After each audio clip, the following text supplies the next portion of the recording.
प्रश्न ये है कि स्केलर है क्या। आप बचपन से ही स्केलर से डील कर रहे हैं। जैसे आपने एक एप्पल, एक सेब और दूसरे सेब को जोड़ने की बात अगर बचपन में पढ़ी थी और आपने कहा कि ये 2 एप्पल के बराबर है, या एक एप्पल, एक सेब और 2 सेब का जोड़, जब आपने 3 एप्पल बोला था तो आप बेसिकली स्केलर एडिशन कर रहे थे और एप्पल की संख्याएं स्केलर के भाव में व्यक्त हो रही थी।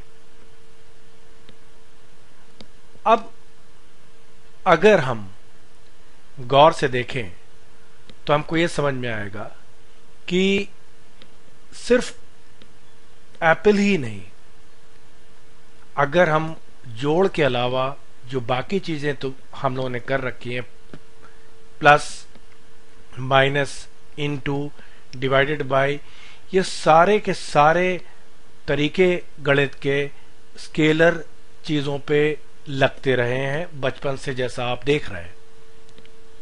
तो स्केलर कोई नई चीज नहीं है।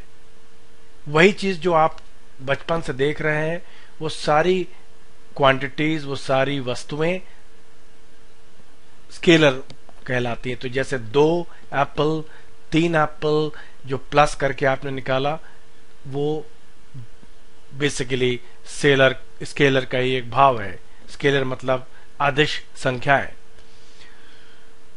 अब इसी को अगर हम विस्तार से देखें तो आपके पास एक, मान लीजिए, एक बोरी है, बैग है, 40 केजी उसमें शक्कर है। तो ये जो 40 केजी लिखा है, ये भी स्केलर एक्सप्रेशन है। एक बैग 40 केजी होगा। आप जानते हैं अगर 5 बैग हम लेंगे तो वो 200 केजी होगा। आपने एक्चुअली गुणा किया है, मल्टीप्लाई किया है 5 को 40 से 200 केजी पाने के लिए। और ये गुणा भी स्केलर 40 केजी स्केलर नंबर पे उसी तरह से जो बचपन से आप करते आ रहे हैं वैसे ही भाव में व्यक्त हो रहा है। अब अगर कोई कहे कि 4 बैग और 3 बैग शुगर कितने बैग होगा, तो आप कहेंगे 7 बैग, और कोई दूसरा आंसर संभव ही नहीं है। ये ही एक आंसर आप बचपन से पढ़ते आए हैं। तो जब ऐसी चीजें हों तो आप स्केलर क्वांटिटी से डील कर रहे हैं। तो इसी तरह से जैसा मैंने कहा पहले कि बैग ऑफ शुगर, शक्कर की बोरियों पे भी आप प्लस, माइनस, इनटू और डिवाइडेड का ऑपरेशन कर सकते हैं। तो जहां भी इस तरह के ऑपरेशन हो रहे हो, जैसा आप बचपन से करते आ रहे हैं, कोई नई चीज नहीं है। ये वही चीज है जो बचपन से आपने पढ़ी, और उसको, इसमें कोई डायरेक्शन या दिशा नहीं, सिर्फ परिमाण है, सिर्फ मैग्नीट्यूड है।